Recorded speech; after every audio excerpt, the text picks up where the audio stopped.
喺床上面，我哋可以竊竊私語；喺床上面，我哋可以輾轉反側；喺床上面，我哋可以嘻嘻嗨嗨；喺床上面，我哋可以 pillow talk。Give me five pillow talk。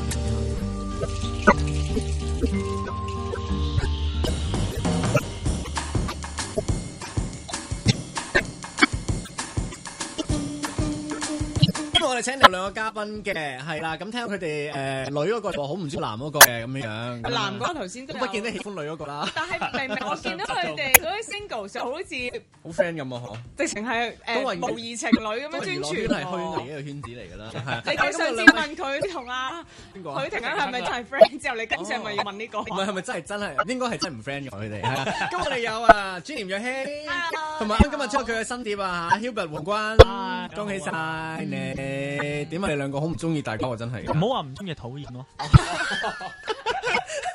你輸咗啦，若希。頭先你一入嚟話我好唔想同佢做訪問咯，但係而家頭啖湯俾人搶咗，輸咗。你好渣啊！對住佢係咁樣嘅，我應該都係轉唔到彎嘅，唔係轉唔切嘅嘅個腦。腦都唔識轉嘅。乜嘢啊？因為男人咧俾你黑太多啊，跟住咧我唔想次次咧我上電視咧或者出鏡嘅時候咧，就係我恰佢咁樣樣。咁我想俾大家睇翻，其實出鏡或者幕後嘅時候，佢都係佢恰我咯。哦，因為我嗰日咧咁啱睇到電視台重播遊戲節目咧，好耐以前嗰個。係啊，有一集係你同阿 Hubert 一齊上去做嘉賓嘅。係咯，我都唔明。咁而最佳就係欣宜加阿 Alfred 咁樣嘅。你覺唔覺得嗰陣時佢恰面啊？唔係你兩個好唔熟咯，嗰陣時我就覺得即係從咩你兩個但係又同一隊又要。你哋可以俾下氣啊！順利。你哋咪近年先熟啲啊？但係嗰陣時係唔 friend 㗎嘛？唔係啊，嗰陣時係咪就係咁樣咯？因為佢喺幕前表現自己係永遠都係斯斯文文啊，俾人恰啊，唔係好出聲嗰啲樣。嗰次都唔係斯文簡單，嗰次的確係真係黑面啊！你點黑面啊？我就係想問你，我想問你做咩要黑面？唔係，因為嗰陣時我自己個人咧，因為諗嘢咧係冇而家咁跳脱啊。所以咧，你知咧個節目咧，即係嗰個節目係需要我哋啲 artist 咧係天馬行空啲噶嘛。係啊。啲問題佢唔 suppose 你好認真去諗。即係森美小儀嗰個啊。係。千奇百趣嗰個可以講㗎，係千奇百趣咯。講未少都講咯。係啦，咁樣嗰陣時咧，我自己就，我覺得條問題係問咩喺日本嗰啲人點解佢切咗？得啦，唔使解釋啦。唔係咁想解釋嘅係乜嘢？想解釋係因為嗰陣時我以前諗嘢太正路，諗唔到就好嬲啦，嬲就黑面。即係個真心嬲係。即係上邊見都會黑面。你係咪都幾唔襟撈㗎？其實係咯。你其實係咪以前係好認真嗰隻嚟？即係唔係好講得笑㗎？又唔係唔講得笑，但係可能我唔係好識得去應付呢啲咁樣嘅遊戲節目啊。唔係因為佢本身嘅笑位咧，唔係喺呢個界別嘅，唔係喺大係個正式界別咧點樣？你俾本身係鹹濕人。所以之後就同咗佢熟咗啦。所以因為你鹹濕，所以拍嗰個護士嗰電視劇。我明啦，明白晒。黐線㗎，佢啲相咧又跪喺張床度啊，又啲樣又高炒咁做咩？自己影相係咁影㗎嘛，你唔影大頭啊？有必要跪喺張床嘅咩？仲有條褲短到好似底褲咁。睇到嗰張相喎，佢運用 caption 啊嘛。啲人哋諗 caption 喎。你有冇睇到啊？梳化嚟㗎，唔係床。我有見過㗎。我肯定見過佢着短褲喺床上面影相，但我唔知係咪嗰張啊。一張佢前排因為有一次係覺得好大膽嘅。有一次咧係類似嗰啲佢有合飲有啲眼鏡喺隔離，咁我唔記得係因為佢隻狗阿神犬都喺度，然後佢就好舒適咁樣着住條短褲瞓喺張床度。其實係睡衣嚟㗎，係背心短褲嚟嘅，佢係瞓覺衫嚟。所以我好記得佢係有着短褲影到相。因為嗰日嗰件事，我覺得係大膽嘅，即係作為 artist 直情係機心桶啦！呢女人點知大膽？我要即刻睇啊！如果我唔知係，如果我查走咗喺度。我好安詳地瞓咗喺度，我嗰張相都仲喺度。哦，仲喺度啊？係啊，唔使擔心，大家可以繼續。你而家係咪想追問佢張相係為咗咩啊？唔係，因為我覺得大膽就係因為佢係真係着熱褲嘅，然之後仲真係任落 caption 嘅。係啊，但係冇所謂啦，佢個腳長。因為本身都可以任落 caption 㗎啦。咁但係你如果講呢個，啲人就肆意地消費你嗰張相㗎咯喎。咁咪係啊！但係你根本就係想咁，你明唔明啊？出到嚟你冇一啲留言，你係覺得點咁樣嘅咩？唔係啊，咁佢哋會寫你見到啦嘛？其實我都有預咗嘅。係。咁 even 我唔係 po 呢張相，佢哋都會寫㗎啦。哦，長期都會有呢啲㗎嘛，咁所以你就不如由佢啦。同埋我平日聽阿胡鴻鈞講嗰啲講太多啦。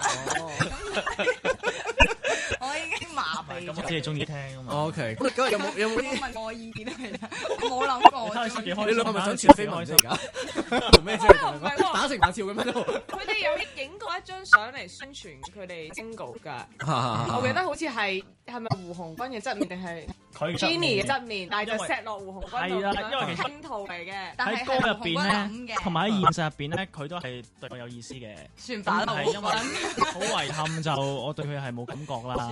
咁所以就你見張相咧係剪咗佢樣出嚟，即係佢想錫我啦，滿足翻佢嘅慾望。係唔係因為成件事係佢 design 去咁樣做嘅？點解係揀你咧？佢就係真唔係佢嘅，就係佢覺得好想我錫佢，同埋好想我中意佢，但係現實佢得唔到，所以要喺相入邊度。喂，其實你咁憎大家咧，不如你玩個遊戲啊！講對方嘅缺點。唔係，你哋試下問對方一條問題啊！呢個節目入邊，你好想問嘅，或者好想咪前問嘅，係啦，俾人知嘅。我想問唔夠毒，我覺得好想咪前問先顯得嗰個人毒。即係你咁唔中意大家，敢唔敢遊戲？嗱，唔一定要玩嘅，敢唔敢玩先？我可以啊！你想答想問先？想問自己想問。咁每人問一條咯。胡鴻鈞而家有猶豫，有猶豫。多啊，大家。好，開始，好。由於呢個係一陣間即刻拉播嘅，使你冇教咁多嘢。快啲開始。我問先，即係話你刀削面嘅時候，你有啲咩感覺？好尖啊！我想講呢條問題一啲都唔尖嘅，係因為佢肯定答過係咪？慣咗。係。你問緊啲咩話？有咩感覺？有咩感覺啊？冇乜感覺喎。你有冇削過啊？咁冇啊。有冇整過容啊？冇整過容啊。佢知咗冇？係咪好好啊？我喺隔離。咁點解你嘅塊面會由呢個1.0去到依家7.0咧？其實8.0㗎啦，你 update 。Sorry，咦，你淨係有追呢個 post 㗎？我有喎，瓊姐 fans 嚟。好好啊！我都係 follow 佢嘅。係啊，我爭啲想係咪留言㗎？其實而家佢哋8.0。但係你第一次有人咁講嘅時候，你曾經有冇一下咁佢哋會咁講喎？一開始的確係會唔開心嘅，因為始終覺得好似俾人攻擊咁樣嘅。咁但係慢慢我會發覺，咦，其實係我覺得幾好笑啊！同埋我覺得呢樣嘢如果係會令到大家記得我嘅話，咁我覺得係一件好事咯。哦，即係而家咧，身為官方，唔會啲人會話佢淨係記得你個面，然之後唔記得你歌。我諗住以後遲啲啲宣傳嗰啲咧，我諗住係要行呢個方向喎。即係咁啊！即係諗住，即係我反而想用翻呢樣嘢去。會唔會諗做一啲面家嘅代言人？面膜代言。我哋係嗰啲咩蛋麵啊，山東高上。我哋食物好喎，應該揾我做代言啦，係咪啊，大佬？黐線嘅真係點解唔揾我咧？最好嘅代言人，好佢好覺得出去，我覺得你玩得嘅。玩得嘅。咁呢啲我哋唔好意思。我反而唔係咁問開，我想知有冇啲 artist 朋友可能佢冇 Jenny 同你咁熟嘅，但係佢因為呢一樣嘢曾經真係即係想知，我想知，我想試一下，唔出奇㗎嘛，出事可能。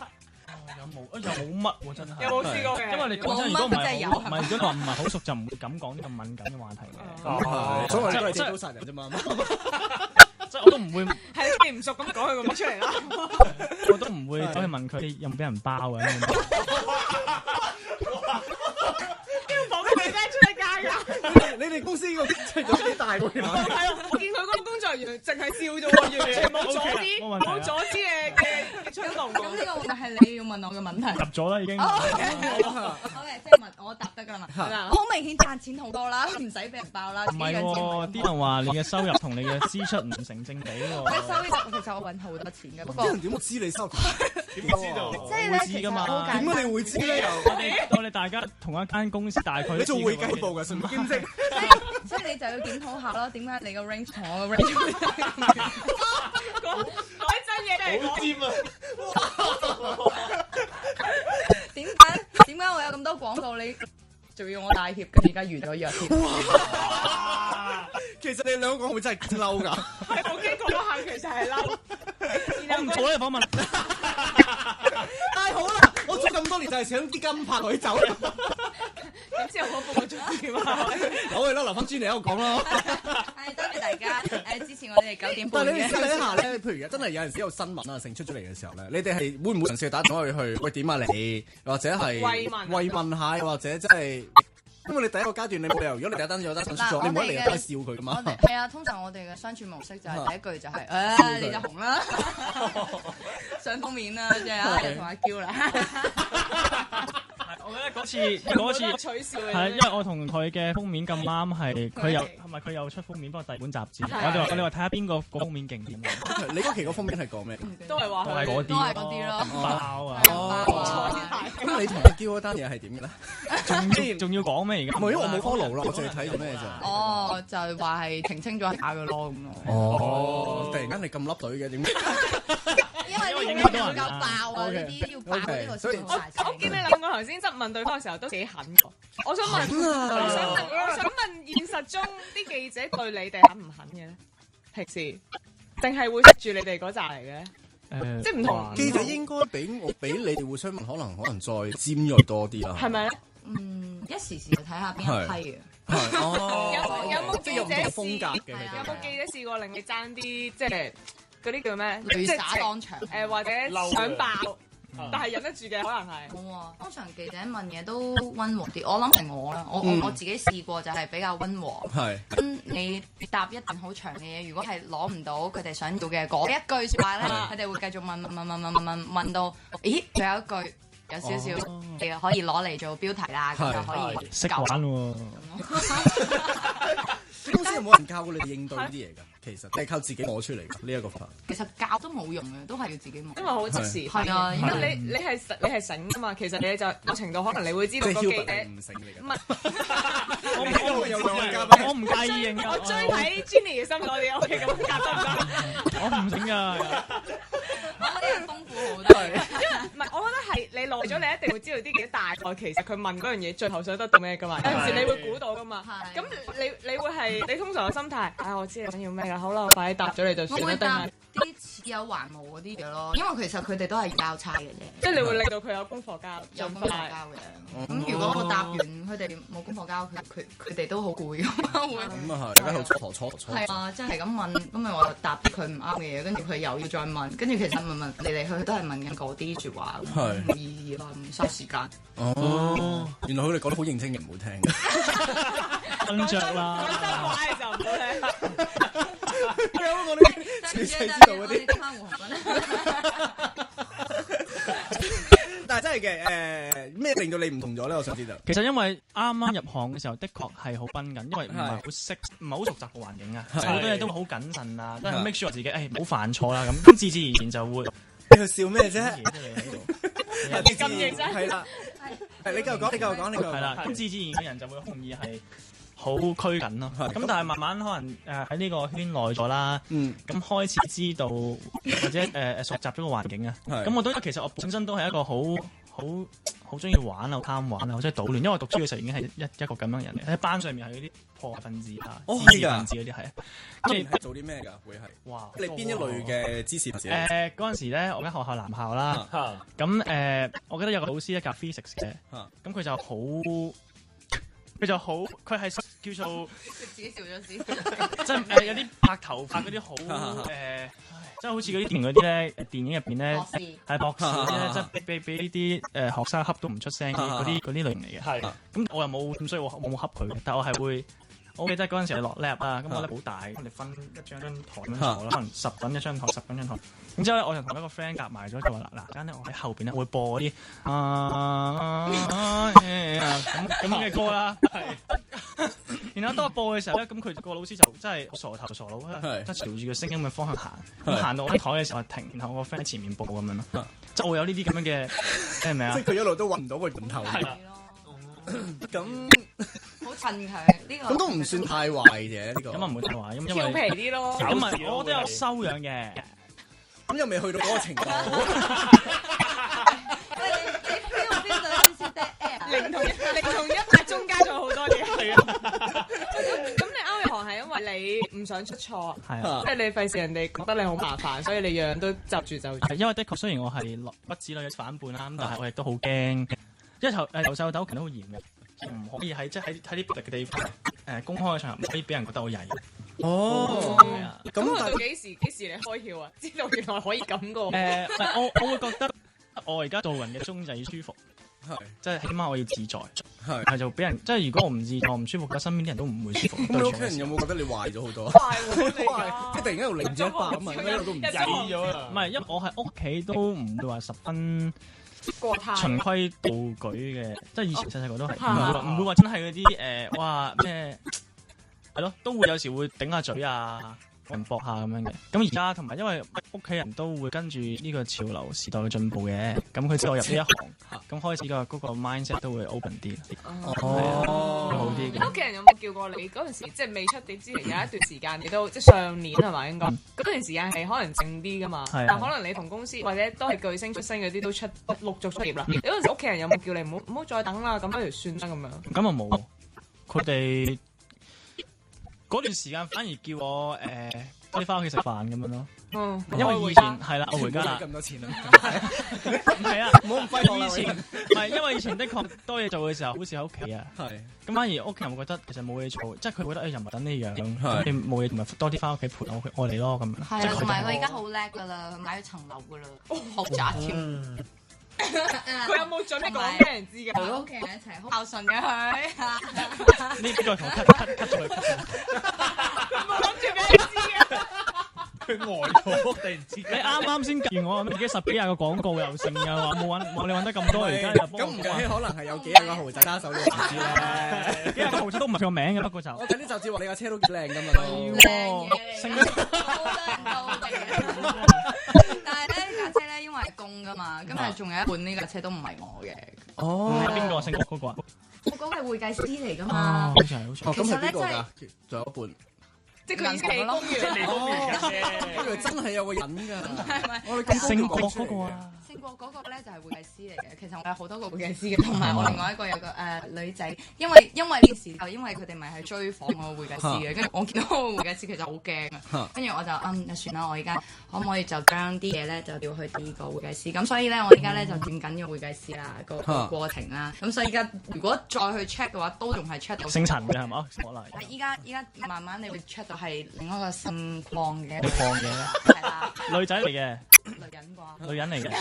你身邊嗰啲男性朋友會唔會有陣時同佢做嘢一遇咗成所以你明唔明啊？我而家好慘㗎，我而家冇男仔追我啊！啲人唔夠膽埋我身啦已經。正常我原本覺得自己係面嚟嘅，可能唔係面嚟嘅。膊頭一膊頭嘅，聽唔到嘢啦。你講埋呢句我去新聞啦。我本來以為我自己可以 keep 住會有好多人追㗎嘛，但係自從嗰啲新聞完咗之後，我而家好 dry 咯個人，所以算啦。大家聽到留言咧，聽到呢個 live 嘅話咧，有上盤不如介紹俾我啦。Thank you。好，6點鐘翻嚟之後啊，繼續我哋今日有2個嘉賓嘅，頭先交我鬧過啊，咁啲尖鋭嘅問題都問得我好，聽到好開心。係啦，真嘢亦都講過啦。係啦，有吳若希啦，同埋胡鴻鈞嘅。係啊，但係頭先我哋講咗咩？我哋今日應該要恭喜胡鴻鈞嘅，因為出咗碟啊！多謝啊，係啊，明知故犯，冇錯啦。咁啊，我自己第3隻嘅個人專輯。係咁係咯，同我嘅第2 part 嘅名係一樣嘅，都係叫明知故犯嘅碟嘅名。係。多謝。你唔好出碟啊！下次。我多謝你話俾大家聽啊！係啦，咁咧當中入邊咧有好多元化嘅歌啦，包括有劇歌啦，有啲翻唱嘅作品啦，有原創嘅作品啦，亦都有自己創作嘅作品嘅。我見到有成係咪3首翻唱作品㗎？冇錯。呢個係公司嘅意思嚟嘅，即係覺得係咪你神嘅旨意啊？係咪覺得係你嘅招牌之一咧？即係覺得。因為我自己都有同香文，即係我哋唱片公司老闆傾過嘅，咁佢都同我講話，我而家嚟緊個方向咧，就係唱 cover 歌同埋自己創作多啲，因為佢覺得我係比較可能喺感情上係需要去磨練多啲啊。咁我覺得唱 cover 歌咧就可以，因為有人唱過，你可以參考啦。或者如果你自己創作嘅話咧，因為自己作噶嘛，咁一定係最有感覺嘅。咁可以試下從呢2方面去慢慢磨練下感情先。你抗唔抗拒嘅？其實即係成日要你唱。坦白講，一開始嘅時候會有啲覺得。點解要咁樣做？係咯，都做完巨星啦，係咪覺得自己？但係而家慢慢我又覺得其實係有道理嘅，同埋我覺得好，因為講真，我哋做歌手都係要睇翻市場嘅反應啊嘛。咁亦都好現實地就係化蝶嘅反應真係唔錯。咁或者明知故犯咁啱近期嘅 feedback 都幾好，咁真係證明原來呢個方向都可行嘅喎。老闆有個形容詞話佢唱之前嗰啲歌嘅，叫做擠牙膏。佢話佢咧擠極咧都仲係擠唔到嘢，咁所以咧佢話佢你不如你唱歌好似擠出嚟嘅嘢好似多好多喎。唔該晒。有冇聽過呢個比喻咁奇怪？即係講乜咧？牙膏。你話老闆唔知老闆講咩？你講乜啊？再小學雞啲啊！你頭先一個你話我告俾老師聽，係咪嗰啲啊？你話老師講嘢唔好低手好低手唔樣。你唔好人哋考第二咁啊得喎。咩事實嚟㗎嘛？但係點解你老闆會將佢對胡鴻鈞嘅嘢講俾你聽啊？唔係，我哋一齊聽嘅。你哋咩有一個年終嗰啲一個係 evaluation 大會咁樣？係啦，唔係因為我琴日翻咗公司又簽啲 poster，咁咁啱佢又冇嘢做，又黐共咁黐埋上。乜嘢啊？你咁忙會冇嘢做嘅咩？你咁忙會冇嘢做嘅咩？我就係尋日收完工之後想去公司攞嘢，你明唔明啊？即係好多 sponsor 啊嘛，要多謝㗎嘛。係啦。有嘢。我想嘅咩？咁係啊！我啲衫褲鞋襪都係靠自己買嘅，你又唔使有人送啦，又有 sponsor 啦。咁跟住咧，點解會聽到老闆話你擠牙膏嘅？咪之後因為阿老闆都喺度，咁佢就一路企喺度，一路睇住我簽，一路喺度講。得幾多？我覺得你公司可以每個上嚟都要。你公司係可以喺嗰啲年尾嗰啲annual dinner 舉行一個扮老闆嘅大賽。我覺得扮老闆唔好話，應該有一塊幕遮住嘅。係邊一個？邊一個係啊？邊一個先係真嘅香文？真嘅係啦，咁啊好玩啦！呢個 idea 我諗啊，揾翻我嚟主持乜嘢嚟啊？咁嘅 out job 好嘢。分分鐘遲啲做你新同事你都唔知啊！呢啲咁又唔會放心。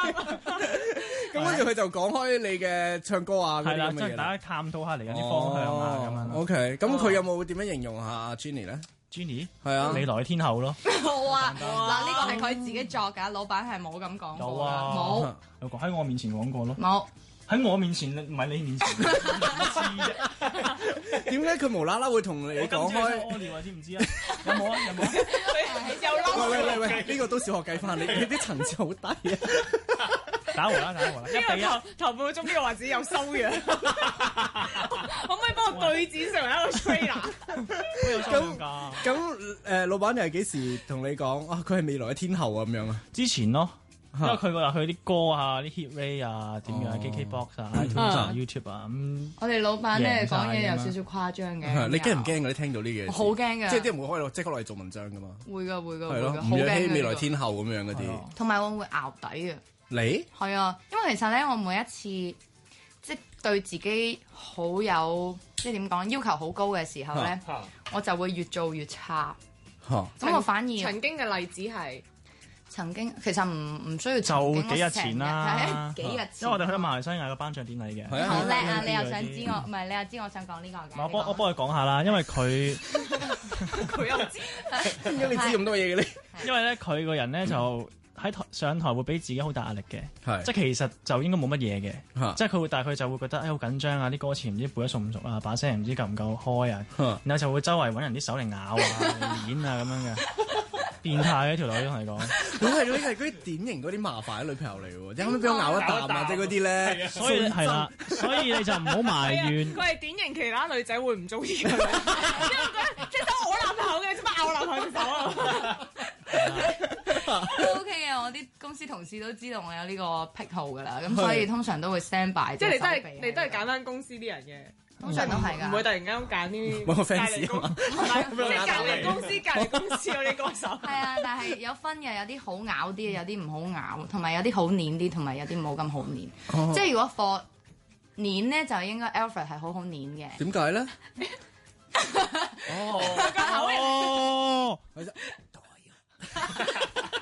我哋 read 到係呢個，我又唔係嘅。唔係即係佢係比較豐盈。唔好嘗試再形容。世界兜啦，唔好兜啦，繼續落去啦，繼續講。因為佢係好好黏嘅，即係個質地好舒服嘅。咁如果好咬咧？咁如果咬咧就係胡鴻鈞好咬。點解？因為骨多嘛。哦，咁你咬面喎應該骨啊嘛，大佬。唔係削咗啦嘛，你係喎。唔係啊，咪就係顯出嚟咯。所以你係有唔同嘅 preference 嘅。有嘅有嘅 OK，咁究竟嗰晚係發生咩事咧？其實我哋講到咁遠啦都。我可以解釋下。我哋講到邊啊而家？講到佢馬來西亞嗰個比賽嘛，唔係嗰個頒獎禮嘛。即係佢上台又驚開唔到聲啊，驚唔記得歌詞，就會周圍揾人咬同演啊。平時咁嗰日嘅情況就係咁啦。係啊，完㗎啦，其實完咗啦。我想問呢個故事值得我聽嘅地方邊度？佢嘅意思就係我如果太緊張咧，即係太緊張嘅時候，你 even 我平日發揮到嘅嘢，可能都會因為呢個情緒咧而令到減咗分咯。即係簡單啲就可能未夠自信。即係嗰日你係覺得可能落台嘅時候覺得，頭先可以再好啲咁。係冇錯。哦。你有冇試過因為即係台上面覺得自己 perform 得唔夠好，或者冇自己嘅水準，你試過一落台就喊啊？有成日都有喎呢個，唔係啱啱出道嘅時候會多啲咯，跟住近呢幾年都會即係同自己講話，我下次做好啲，下次做好啲咁樣。所以因為我唔知點解係特別對住個電視機嘅嗰個 cam 係啦，嗰個 cam 我係特別緊張嘅。即係如果冇嗰啲 cam，我喺街啊，我喺會展啊、商場 show 啊嗰啲狗展啊嗰啲，我反而冇緊張嘅感覺，一啲都冇啊。但係喺電視上面咧就會好緊張咯。仲有 live 嘅時候更加緊張咯，所以通常咧大部分人睇下我電視唱歌嘅時候咧，我係眯埋隻眼度唱嘅，咁就好似冇人或者得我一個咯，同埋要塞晒兩邊嘅 earphone 咯，啲歌。但好笑㗎，好睇㗎，一號震晒啊！啲手啊，啲眼咧，啲眼皮啊，都係喎。其實如果佢一近鏡嘅話，係見到你。其實睇到嘅。你而家都仲會啊？但係你上電視嘅次數可能比好多歌手仲要多㗎咯喎！而家。唔知喎，但係你都仲有嗰種緊張感嘅。會㗎，係電視個 cam 咯，唔知點解。係。我諗呢個都係我需要即係必須要克服嘅一樣嘢咯。係。咁你而家咪好驚我咪？我見你越坐越遠，因為。冇啊。但係我驚你啊！我想知，咁唱歌就驚，但係如果因為譬如你而家做緊新嘅劇集㗎啦嘛，咁拍劇你會唔會同樣嘅壓力㗎？拍劇啊，一時時睇下個對手，係，但係大部分嘅時候我喺廠會好舒服嘅，係，即係你唔好俾我見到佢個 cam roll 緊嗰個燈着住咯，或者你唔好勸我，即係因為 live 嘅時候你好多嘢你好即時噶嘛，佢有好多人喺前面走嚟走去，跟住同埋好多人。咁你出席頒獎典禮你咪最驚咯。係啦，所以我個台都圈㗎啦。係啊，頒獎典禮嘅時候我係會講唔到嘢嘅，即係 even 舊年又好，嗰啲上台攞獎嗰啲，我明我喺度諗，如果我真係攞獎嘅時候，我要多謝邊個咧？我係完全零乜都冇。我記得啊，我記得上面佢係完全。即係我哋個台嗰個。因為我喺佢隔離。哦。係咩？係啊，我仲唔知舊年前仲問佢神犬點啊咁。佢自己佢嘗試答嗰啲嘢，但係冇火星文冇人聽得明。你捉住佢冷靜啲啊，女人！如果今年你再有機會上台攞獎，我又咁啱喺隔離，我會同佢講冷靜啲啊！你記唔記得啊？俾手咬你！你記唔記得你要做好啲啊？咁樣係咁樣咯，我會有呢個問題咯。但係呢個問題胡鴻鈞係咪冇㗎？咩啊？即係嗰個對鏡頭緊張嗰樣嘢。即係你會驚。對鏡頭緊張就一定會有嘅，但係我會同自己講就係其實我係好靚仔嘅，所以就唔需要驚。好中意佢有自信啊！有冇人話過你都唔係咁靚仔啫咁樣？我唔理㗎啦，即係喺嗰一刻我同自己講自己係最靚仔嗰個，咁就因為係咪都？你嗰刻我係咩嚟？唔係即係你係咪都俾人見緊㗎啦？喺鏡頭面前係咪？即係你冇自信或者個樣好奇怪又俾人睇到。你好自信，覺得自己全世界最靚仔嘅時候，又俾人睇到，咁點解唔係揀？咁你前排嗰個廣告又要除衫又要成嗰個，咁你咪都我係最大隻嘅男人咁樣？大隻過你少少咧，我都覺得係。我嗰度行過商場，點解會咁？仲有咩？仲喺度咩？我唔知啊，前排見到有㗎。就係我提攜佢嗰個廣告咯。點解係你提攜佢啊？因為第一年係得我一個人做㗎，跟住之後咪覺得你唔夠。唔係呢件事啊！我都唔想講啊，你我講出嚟嘅。唔係咯，啲人係覺得，我哋傾約嘅時候就話不如揾埋阿胡鴻鈞啦，咁啊，跟住佢咁啊，個盒都幾開心啊！好喎，真係爭啲飛起你㗎啦，其實。我同翻個客講話唔好啦，keep翻佢啦，我唔想好似搶咗佢飯碗咁啊！個客咧好似次好中意同我食飯嘅，但係完全冇諗過理你啊！你呢個又俾人做新聞啦，個客好中意同你食飯呢單嘢。係喎，咁啊真係我唔夠你多喎啲客真係，我唔同你爭啊呢個，你攞去。我哋嘅客源唔同啊，梗係唔同啦。我啲客係唱歌嘅，係咩？我唔知你啲客係做咩。廣告客多啦，OK。你哋兩個每次一齊做主持啊？我想問。做唔到應該出唔到街。係，唔好幾好聽啊！唔係佢，如果做主持你係要訪問個嘉賓嘛，但係佢哋應該係會完全係嗰個嘉賓，即係佢哋兩個會自己喺度講。不過，因為而家你哋有 page，你可以有好多唔同直播嗰啲咧。有陣時我前晚聽阿 Jenny 去馬來西亞嗰程啊，係咪真係？ Facebook 然之後你係突擊阿胡鴻鈞間房同埋阿許廷鏗間房啊嘛，幾好睇嘅呢啲。下次影翻你先。係啊，應該認唔到你啊。許廷鏗仲有件金曲 T 嚟着住瞓覺添。係啊，好爆啊！咁支持，叻仔喎，發夢都支持十大中文金曲啊！要 cap 圖俾上面啲老細睇喎。呢啲係幾好睇嘅，所以我覺得你搞你個 Facebook 都搞得幾好嘅喎。其實 OK 㗎，我覺得我有資格去做一啲綜藝節目嘅導演啊咁樣嘅咯。我唔介意大家俾啲錢我繼續製作。哦，好彩你有後面嗰句啫，我唔介意俾啲錢我。完，好敏感，cut 咗佢。我唔介意大家俾錢我。咁你而家呢個新劇又點樣咧？拍嗰陣時難唔難啊？拍嘅時候難嘅，因為太多嗰啲術語啦。係。同埋我哋好驚present 出嚟唔夠真實，即係當然劇集一定有佢唔真實嘅位，咁先至可以有個故事性喺度，即係會有個起伏點喺度。但係如果一啲即係最 basic 嘅嘢，即係例如插喉啊、啲手勢嘅嘢，我哋都做得唔似嘅時候，其實個說服力係低嘅，因為其實我哋都好多即係醫護人員係睇緊我哋套劇嘅，咁所以。即係好多時呢啲細節位，我哋要好小心咯。咁所以我哋都有跟一啲專業嘅醫生啊、專業嘅護士去攞嗰啲案例啊，或者攞佢哋一啲即係專業嘅意見咁樣咯。但係咪都算係，因為你個角色都唔係幾討好噶嘛，頭幾集都你係串工係啊。等我升我做管理層嗰啲係咪？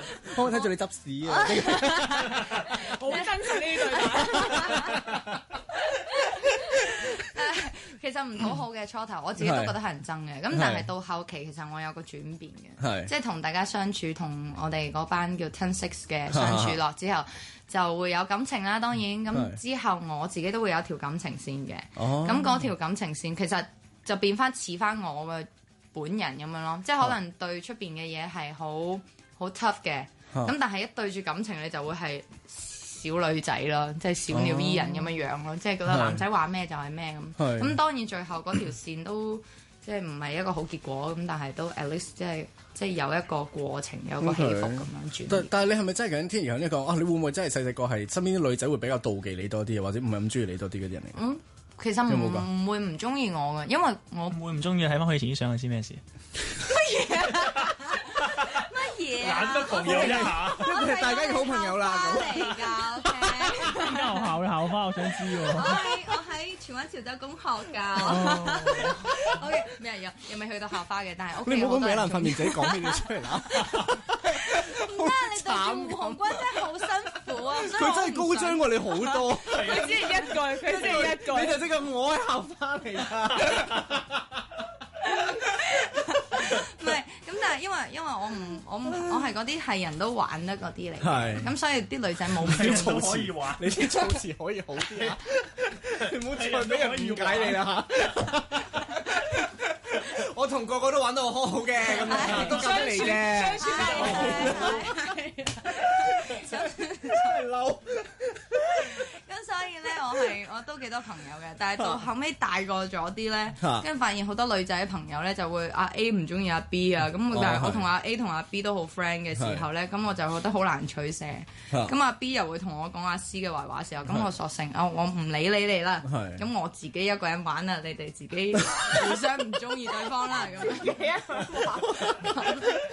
好攰㗎，因為你又要幫邊個唔中意邊個嘅時候，你係好難抉擇㗎嘛。咁你同佢冇嘢，咁我做咩要同你做 friend 咧？咁但係呢行即係又係大家啲關係要好好啊，但係你又唔可以即係太過抽身啊，成咁樣㗎嘛。呢一行啊，我好慶幸我仲係抱住一個心態就係人哋對我好，我就對人哋好咯。係。咁但係當然我知道有啲人可能做我新聞啊、放料啊嗰啲。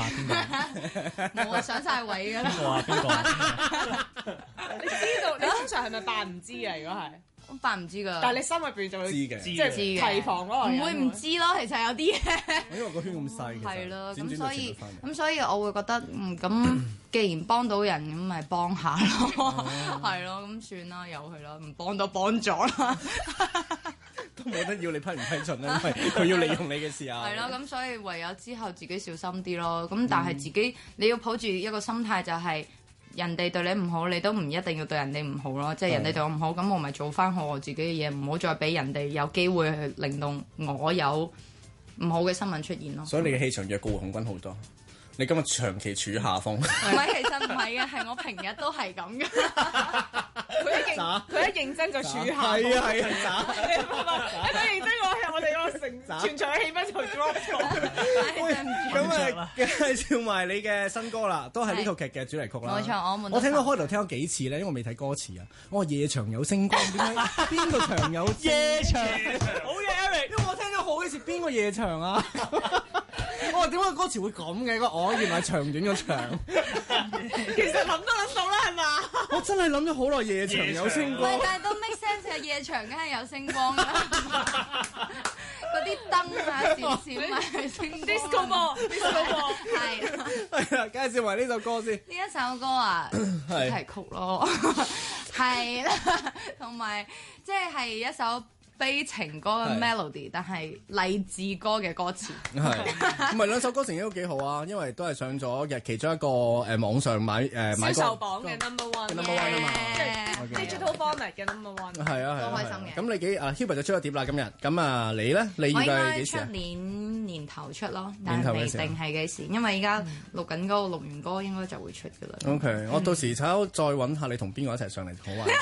次次上嚟都好爆㗎個內容。公司仲有咩係男啊？冇㗎啦，冇乜啦，friend 咯，跟住。阿 friend 唔會係啊 ，friend 好難我覺得阿 friend 好難令到佢咁癲咯。點解我啊？開始嗌啦喺度。咁啊，今晚睇你個電視劇啦。咁啊，聽胡鴻鈞嘅碟啦。暫時太緊嘅係明知故犯啦。係啦，咁啊，Jenny 嗰首咧，我們都受傷啦。係啦。喂，今日多謝晒你哋兩位，Thank you。